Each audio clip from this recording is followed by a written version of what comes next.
সুপ্রিয় শিক্ষার্থী বন্ধুরা, আশা করছি তোমরা সবাই ভালো আছো। আমি আজকে প্লান্টি এবং অ্যানিমালিয়া রাজ্যের পার্থক্যগুলো খুব সহজে দেখিয়ে দেব। এগুলো 5 মিনিটের মধ্যে আপনারা কিভাবে খুব সহজে মুখস্থ করতে পারবেন সেই কৌশলটা আমি দেখিয়ে দিচ্ছি।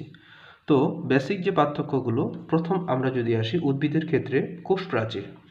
তো উদ্ভিদের ক্ষেত্রে কোষ প্রাচীরটা কিন্তু আছে, শুধু কোষ প্রাচীর আছে এমনটা বললে ভুল হবে।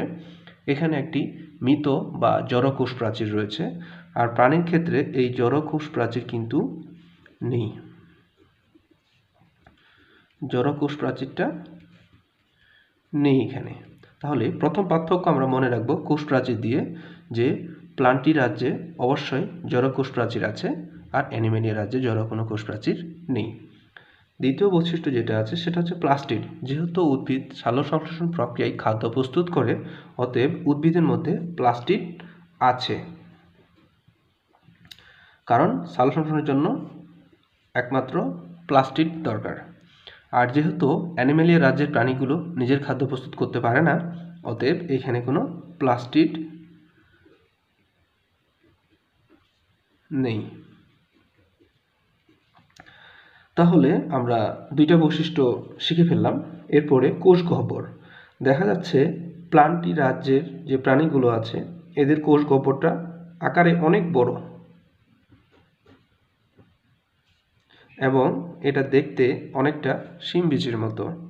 আবার অ্যানিমেলিয়া রাজ্যের যে প্রাণীগুলো আছে এদের কোষে লক্ষ্য করলে আমরা দেখি যে এখানে কোষ গহ্বর নেই, আর যদিও সেটা থাকে, থাকলেও অনেক ক্ষুদ্র, ছোট ছোট, এজন্য সাধারণত এটাকে ধরা হয় না। তবে পার্থক্যর সময় তোমরা লিখতে পারো যে আসলে কোষ গহ্বর আছে, তবে সেটি অত্যন্ত ক্ষুদ্র। এরপরে টিস্যুতন্ত্র। তো এখানে প্লান্টি রাজ্যের আমরা দেখতে পাই এখানে যে টিস্যুতন্ত্রটা আছে এটা উন্নত ধরনের টিস্যুতন্ত্র বিদ্যমান, আর অ্যানিমেলিয়া রাজ্যের ক্ষেত্রে জটিল টিস্যু বিদ্যমান। জটিল টিস্যু তন্ত্র বিদ্যমান। আচ্ছা, 4 নম্বর বৈশিষ্ট্য চলে গেল। এরপরে আমরা দেখব খাদ্য গ্রহণটা। আমি শুরুতেই বলেছি যে প্লান্টি রাজ্যের যে জীবগুলো আছে তারা কিন্তু কি করে, নিজের খাদ্য নিজে তৈরি করতে পারে, তার মানে এরা হলো স্বভোজী। আর যেহেতু অ্যানিমেলিয়া রাজ্যের জীবগুলো নিজের খাদ্য নিজে তৈরি করতে পারে না, এরা হলো পরভোজী প্রকৃতির।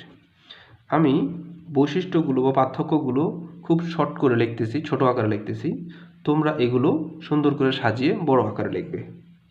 এরপরে প্রজনন।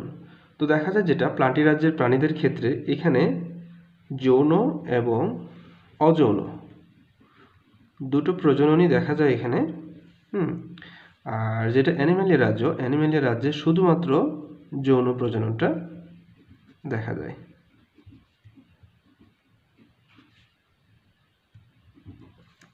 যৌন প্রজনন। আর পুষ্পধারণ যে বিষয়টা আছে, আমরা জানি যে উদ্ভিদ সাধারণত পুষ্প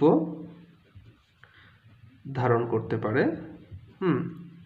আর যেটা প্রাণী আছে এই কিন্তু পুষ্প ধারণ করতে পারে না।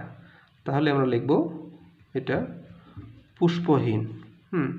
তাহলে প্লান্টি এবং অ্যানিমালিয়া রাজ্যের এগুলোই হলো মূল পার্থক্য। আমরা যদি সহজে শর্টকাটে বলতে পারি যে কোষ প্রাচীর আছে, কোষ প্রাচীর নেই, প্লাস্টিড আছে, প্লাস্টিড নেই, তারপরে কোষ গহ্বর আছে, কোষ গহ্বর নেই, টিস্যুতন্ত্র এটা জটিল, এটা উন্নত, এটা জটিল, আর খাদ্য গ্রহণ এটা সহজ, এটা পরভোজী। এরপরে প্রজননটা হলো যৌন এবং অযৌন দুটাই ঘটে, এখানে শুধুমাত্র যৌনটা ঘটে। আর আমরা জানি উদ্ভিদ পুষ্প ধারণ করতে পারে আর প্রাণী পুষ্প ধারণ করতে পারে না। তো এইভাবে খুব সহজে তোমরা 5 মিনিটের মধ্যে এটা কিন্তু মুখস্থ করে ফেলতে পারো চটপট করে। আরেকটা বিষয়, এই যে প্লান্টি এবং অ্যানিমালিয়া রাজ্যের এই যে বৈশিষ্ট্যগুলো, এগুলো কিন্তু তোমাদের বোর্ড পরীক্ষায় কিন্তু বিভিন্নভাবে দিয়ে থাকে। অতএব এই টপিক্সটা খুবই গুরুত্বপূর্ণ। আশা করছি তোমরা খুব মনোযোগ সহকারে পড়বে। ভালো থেকো, সুস্থ থেকো, আল্লাহ হাফেজ।